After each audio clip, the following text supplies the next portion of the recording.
Share দর ও বাজারের মূলধনের পতন এবং পুঁজিবাজার হারিয়ে ২০২৪ সালে দুঃসহ বছর পার করেছে পুঁজিবাজারের বিনিয়োগকারীরা। সংস্কার এবং সর্বোচ্চ জরিমানার রেকর্ড দেখেছেন তারা। বিক্ষুব্ধরা তালা ঝুলিয়েছিল পুঁজিবাজার নিয়ন্ত্রক সংস্থা বিএসইসিতে। রাজনৈতিক পট পরিবর্তনের পরপরই বিদায় নিতে হয় শিবলি কমিশনকে। সংস্কারের পথ ধরে গঠিত হয় নতুন কমিশন, এতেও আস্থা ফেরানো যায়নি বিনিয়োগকারীদের। ২০২৪ সালের ১ জানুয়ারি ঢাকা স্টক এক্সচেঞ্জ ডিএসইর প্রধান সূচক ডিএসইএক্স ছিল ৬,২৩৩ পয়েন্ট। বছর শেষে ৩০ ডিসেম্বর তা দাঁড়িয়েছে ৫,২১৬ পয়েন্টে। ১ জানুয়ারি ডিএসইর বাজার মূলধন ছিল ৭,৮০,৮২৩ কোটি টাকা, আর এখন তা ৬,৬২,৬১৯ কোটি টাকা। এক বছরের ব্যবধানে ডিএসইর বাজার মূলধন হারিয়েছে প্রায় ১,১৮,০০০ কোটি টাকা। জুলাই বিপ্লবের পর রাজনৈতিক পটপরিবর্তনে শেয়ার বাজারে চাঙ্গা ভাব আসলেও তা স্থায়ী হয়নি বেশিদিন। পতনের ধারাবাহিকতায় ২৮ অক্টোবর ডিএসইএক্স সূচক কমে ৪,৮৯৮ পয়েন্ট নেমে আসে, যা ছিল ৪ বছরের মধ্যে সর্বনিম্ন। আওয়ামী লীগ সরকারের পতনের পরপরই রদবদল করা হয় বিএসইসির শীর্ষ পদে। বিদায় নেন আলোচিত চেয়ারম্যান শিবলি রুবায়েতুল ইসলাম। সংস্কারের পথ ধরে সাবেক ব্যাংকার খন্দকার রাশেদ মাকসুদকে প্রধান করে গঠন করা হয় নতুন কমিশন। তাতেও আস্থা ফেরেনি বিনিয়োগকারীদের। পুঁজি হারিয়ে নতুন কমিশনের পদত্যাগও দাবি করেন সাধারণ বিনিয়োগকারীরা। ঘেরাও করা হয় নিয়ন্ত্রক সংস্থা বিএসইসি। তারপরও বিনিয়োগকারীদের স্বার্থ রক্ষায় সামনের দিকে এগিয়ে যাওয়ার প্রত্যয় নতুন চেয়ারম্যানের। আমরা আশা করছি খুব শিগগিরই আপনারা আরো কিছু এটা তদন্ত। শেয়ার বাজারে দুর্নীতিবাজদের বিরুদ্ধে পদক্ষেপ নেওয়া শুরু করে বিএসইসি। কারসাজির তালিকায় নতুন করে আলোচনায় আসে ক্রিকেট তারকা সাকিব আল হাসান, আবুল খায়ের হিরু সহ রাঘব বোয়ালদের বিরুদ্ধে নেওয়া হয় ব্যবস্থা। রেকর্ড ৭০০ কোটি টাকার বেশি জরিমানা করা হয় বিভিন্ন ব্যক্তি ও প্রতিষ্ঠানকে। কারসাজির সাথে যুক্ত ছিল তারাও অনুপস্থিত। পুঁজিবাজার সংস্কারে ১৭টি কার্যপরিধি নির্ধারণ করে ৫ সদস্যের টাস্কফোর্স গঠন করে অন্তর্বর্তী সরকার। অর্থনীতির সার্বিক পরিস্থিতি উন্নতি হলে ২০২৫ সালে ভালো যাবে, এমনটাই প্রত্যাশা পুঁজিবাজার বিশ্লেষকদের। প্রাইভেট সেক্টরে বিনিয়োগ বাড়তে হবে এবং প্রাইভেট সেক্টরে বিনিয়োগ বাড়ার জন্য যা কিছু করা দরকার সেটা করতে হবে, তাহলে অটোমেটিক্যালি পুঁজিবাজারের উন্নয়ন হবে।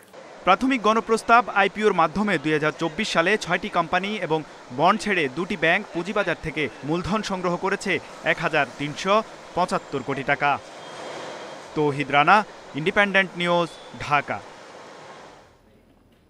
পদ্মা সেতু নদী শাসনে দুর্নীতির অভিযোগে ৯০০ কোটি টাকা আত্মসাতের অভিযোগে সাবেক হুইপ লিটন চৌধুরীর বিরুদ্ধে অনুসন্ধানের সিদ্ধান্ত নিয়েছে দুর্নীতি দমন কমিশন। সকালে কমিশন বৈঠকে এই সিদ্ধান্ত নিয়েছে সংস্থাটি। এছাড়া ভাঙা রেল স্টেশন নির্মাণে দুর্নীতির টাকা আত্মসাতের ঘটনায় সাবেক রেলমন্ত্রী নুরুল ইসলাম সুজন ও মুজিবুল হকের বিরুদ্ধে অনুসন্ধান শুরু করেছে প্রতিষ্ঠানটি। প্রথম অবস্থায় এই স্টেশন নির্মাণ ব্যয় ৯ কোটি টাকা ধরা হলেও পরে ব্যয় বাড়িয়ে করা হয় ১৫০ কোটি টাকা। পাশাপাশি স্বর্ণ চোরাচালান করে হাজার কোটি টাকার অবৈধ সম্পদ অর্জনের অভিযোগে স্বর্ণ ব্যবসায়ী দিলীপ কুমার আগরওয়ালা ও এনামুল হকের বিরুদ্ধে অনুসন্ধান শুরু করেছে সংস্থাটি। জনাব দিলীপ কুমার আগরওয়াল কেন্দ্রীয় শিল্প ও বাণিজ্য বিষয়ক উপকমিটির সদস্য বাংলাদেশ আওয়ামী লীগ ও জনাব এনামুল হক দোলন বাংলাদেশ জুয়েলার্স সমিতির বহিষ্কৃত সাবেক সভাপতির বিরুদ্ধে সিন্ডিকেটে সোনা চোরাচালান করে আওয়ামী লীগ আমলে হাজার কোটি টাকার মালিক হওয়ার অভিযোগের বিষয়ে অনুসন্ধানের সিদ্ধান্ত গৃহীত হয়েছে। বাজারে সরবরাহ বাড়াতে চাল, তেল ও চিনি সহ বিভিন্ন পণ্য আমদানিতে শুল্ক ছাড় দিয়েছে সরকার। তবে এতে পণ্যের দাম কমছে না, বরং বাড়ছে। কর কমানোর লভ্যাংশ পুরোটাই আমদানিকারকরা নিয়ে নিচ্ছে, ভোক্তা পর্যায়ে পৌঁছচ্ছে না বলে দাবি ক্যাবের। আর মার্কেট রিসার্চ করে পণ্যের দামের পূর্বাভাস নিয়ে কাজ করার তাগিদ সাবেক কর কমিশনারের। দাম কমাতে চাল, চিনি সহ ১১টি পণ্য আমদানিতে শুল্ক কমিয়েছে সরকার। কোনোটির শুল্ক প্রত্যাহার করা হয়েছে পুরোপুরি। তারপরও কমেনি দাম, বরং বেড়েছে। চালের বাজার নিয়ন্ত্রণে নভেম্বরের শুরুতে ১৫% আমদানি শুল্ক ও ৫% রেগুলেটরি শুল্ক প্রত্যাহার করে সরকার। গেল ২-৩ সপ্তাহের ব্যবধানেই সব ধরনের চালের দাম প্রতি কেজিতে বেড়েছে ৮ টাকা পর্যন্ত। এদিকে চিনি আমদানিতে নিয়ন্ত্রকমূলক শুল্ক ৩০% থেকে কমিয়ে ১৫% করা হয় ৮ অক্টোবর। তবু গেল 1 মাসের ব্যবধানেই প্রতি কেজিতে দাম বেড়েছে 5 টাকা পর্যন্ত। বর্তমানে খোলা চিনি বিক্রি হচ্ছে 132 থেকে 135 টাকায়। এদিকে সয়াবিন তেল আমদানিতে 2 দফা শুল্ক কমিয়ে 5% নির্ধারণ করে সরকার। এরপরই আবার প্রতি লিটার বোতলজাত তেলের দাম বাড়িয়ে 167 থেকে করা হয় 175। বাড়তি লাভের আশায় সংঘবদ্ধ চক্র বাজারে কৃত্রিম সংকট তৈরি করেছে বলে অভিযোগ উঠেছে। সিন্ডিকেটটা এমন যে একটা দোকানদার যদি বলে 100 টাকা, তাহলে প্রত্যেকটা দোকানদারই 100 টাকা। যে কেউ বলবে যে ভাই আমি 90 অথবা 80, সেটা না। যে দাম এগুলা তো আসলেই খারাপ লাগে, যে এটা দৌড়িয়ে 180 টাকা 100 টাকা কেজি। আমদানি শুল্ক বা অন্যান্য ট্যাক্স যখন কমানো হয়, এটা সুফল কিন্তু ভোক্তা পর্যায়ে আসে না। তো আমরা ইতিমধ্যে যেটা দেখেছি, এটার পুরো সুফলটাই আমাদের যারা আমদানিকারক, পাইকারি ব্যবসায়ী বা বড় কর্পোরেট গ্রুপ, তারাই কিন্তু পুরোটাই নিয়ে নিচ্ছেন। শুধু শুল্ক কমালেই সমাধান মিলবে না। বাণিজ্য মন্ত্রণালয় সহ সব পক্ষকে দ্রব্যমূল্যের পূর্বাভাস নিয়ে মার্কেট রিসার্চ করার তাগিদ বিশ্লেষকদের। আমাদের চাহিদার যে পূর্বাভাস, এটি কিন্তু নিরূপণ করে সরকারকে আগাম জানাতে হবে, যে আপনার সরকারকে জানাবে বাণিজ্য মন্ত্রণালয়কে যে 3 মাস পরে এই পণ্যের ঘাটতি হবে, 6 মাস পরে এটা আমাদের দরকার হবে। এদিকে পেঁয়াজ আমদানিতে 10% করের সম্পূর্ণই প্রত্যাহার করা হয়। তাও নভেম্বর ডিসেম্বরে আমদানি করা পেঁয়াজ বিক্রি হয়েছে 100 থেকে 120 টাকা কেজি দরে। তবে মাস শেষে তা কিছুটা কমেছে। Amirul Islam, independent news, Dhaka.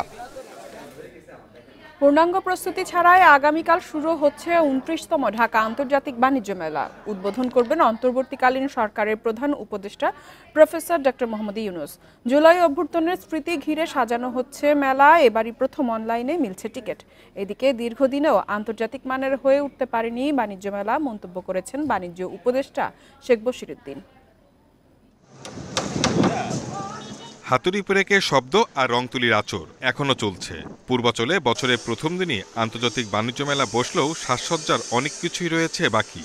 আমাদের সব প্রস্তুতি রেডি, এখন একদম ফাইনাল টাচটা লাগছে। জাস্ট এটা হয়ে গেলে আমাদের সব ফ্রিজগুলি এখানে চলে আসবে। আমরা আজকে বিকেলের মধ্যেই আমরা আমাদের সম্পূর্ণ কার্যক্রম শেষ করতে পারব। এবারে মেলায় ছাত্র জনতার আত্মত্যাগের প্রতি সম্মান জানিয়ে তৈরি করা হয়েছে জুলাই ও 36 চত্বর নামে আলাদা দুটি কর্নার। সংবাদ সম্মেলনে বাণিজ্য উপদেষ্টা জানান, বিভিন্ন ক্যাটাগরির 361টি প্যাভিলিয়ন স্টল থাকছে। অংশ নিচ্ছে ভারত, পাকিস্তান সহ 7টি দেশের প্রতিষ্ঠান। ক্রেতা দর্শনার্থীদের যাতায়াতের সুবিধার্থে আলাদা বাস সার্ভিস দিচ্ছে বিআরটিসি। লোকাল ইন্ডাস্ট্রি ফোকাস হয়ে গিয়েছে। সো এটার নামও সম্ভবত 2-1 বার পরিবর্তন হয়েছে, বাণিজ্য মেলা, আন্তর্জাতিক বাণিজ্য মেলা, শুধু বাণিজ্য মেলা। সো আমার ধারণা আস্তে আস্তে এটা রূপান্তরিত হবে।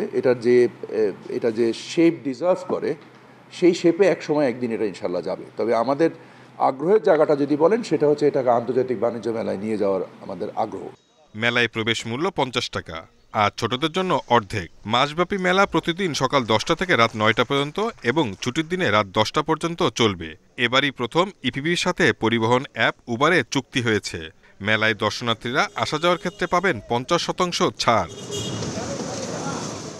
ঢাকা আন্তর্জাতিক বাণিজ্য মেলায় প্রবেশের ক্ষেত্রে প্রথমবারের মতো ই-টিকিটিং ব্যবস্থা চালু করা হয়েছে। তবে দর্শনার্থীদের চাওয়া প্রযুক্তির প্রসারের পাশাপাশি সবচেয়ে বেশি নজর দেওয়া প্রয়োজন পণ্যের গুণগত মান বৃদ্ধির ওপর। Shahid Ahmed, independent news, Purbachal, Narayanganj. বছর জুড়ে উচ্চ মূল্যস্ফীতি আর ডলার সংকটে বিপর্যস্ত ছিল দেশের অর্থনীতি। আগস্টে রাজনৈতিক পট পরিবর্তনের পর অন্তর্বর্তী সরকার আর্থিক খাত সংস্কারে কিছু পদক্ষেপ নিলেও গতি আসেনি অর্থনীতিতে।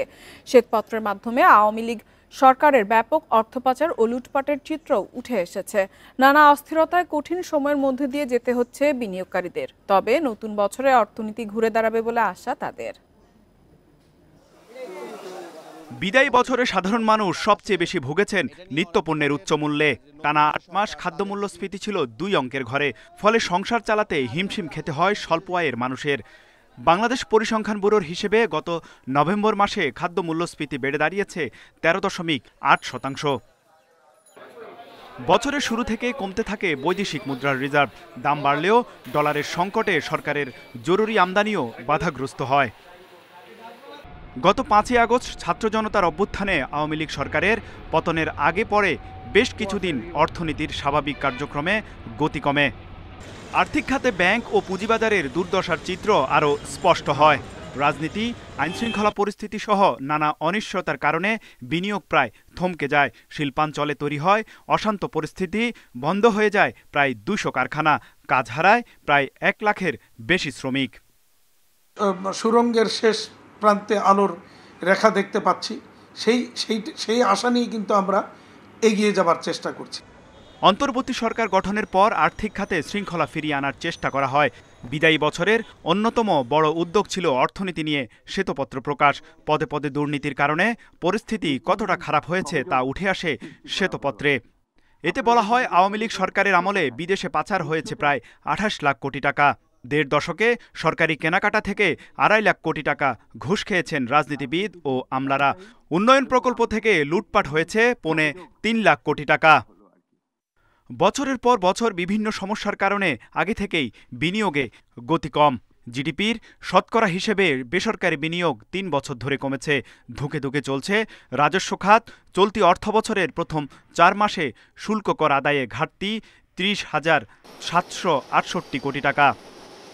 প্রত্যাশার তুলনায় যদি আপনার অর্জন বরাবরই ঘাটতি থাকে, তাহলে তো হতাশা তৈরি হবে এবং স্থিতিশীল থাকবে। দেশে কর্মসংস্থান তৈরির জন্য বাড়াতে হবে বিদেশি বিনিয়োগ। এজন্য রাজনৈতিক স্থিতিশীলতা ও আস্থা ফেরানোই বড় চ্যালেঞ্জ বলে মনে করছেন অর্থনীতিবিদ ও ব্যবসায়ীরা। তৌহিদ রানা, ইন্ডিপেন্ডেন্ট নিউজ, ঢাকা। বিশ্ববাজারে 1 দশকে স্বর্ণের দামে সবচেয়ে তেজি ভাব ছিল 2024 সালে। বৈশ্বিক অর্থনৈতিক অস্থিরতা, উচ্চ মুদ্রাস্ফীতি এবং মার্কিন সুদের হার বাড়ার প্রভাবেই স্বর্ণের দাম বেড়েছে বলছেন বিশ্লেষকরা। বিনিয়োগের ঝুঁকি এড়াতে স্বর্ণের ওপর আস্থাও রেখেছেন বিনিয়োগকারীরা। নিরাপদ বিনিয়োগ হিসেবে স্বর্ণ সবসময়ই বিশ্ববাজারে সমাদৃত। ভূরাজনৈতিক ও অর্থনৈতিক উত্তেজনা, জ্বালানির চাহিদা কমা সহ নানা অনিশ্চয়তায় বছর জুড়ে স্বর্ণের বাজার ছিল চড়া। বছরের শুরু থেকেই বিশ্ব বাজারে লাফিয়ে লাফিয়ে বাড়তে থাকে স্বর্ণের দাম। প্রতি আউন্স অর্থাৎ 28.3 গ্রাম স্বর্ণের দাম পৌঁছায় ইতিহাসের রেকর্ড $2,800 বা 3,44,000 টাকায়। বছরের শেষ দিনে স্পট গোল্ডের দাম 0.1 ভাগ বেড়ে প্রতি আউন্স $2,600 বিক্রি হচ্ছে। এছাড়া ইউএস গোল্ড ফিউচারও 0.1% বেড়েছে। বাজার বিশ্লেষকরা বলছেন, স্বর্ণের দাম আগামীতে আরও বাড়তে পারে। বিশ্বজুড়ে মুদ্রাস্ফীতি ও কেন্দ্রীয় ব্যাংকগুলোর নীতির কারণে মূল্যবান এ ধাতুটির চাহিদা বাড়ছে। এ ধারা চলতে থাকলে শীঘ্রই প্রতি আউন্স স্বর্ণের দাম $3,000 বা 3,70,000 টাকা ছাড়াতে পারে। এদিকে স্পট মার্কেটে রূপার দাম প্রতি আউন্স 3,500 টাকায় স্থিতিশীল আছে। প্লাটিনামের দামও $900 বা 1,10,000 টাকা অপরিবর্তিত রয়েছে। ইফাতারা, ইন্ডিপেন্ডেন্ট নিউজ।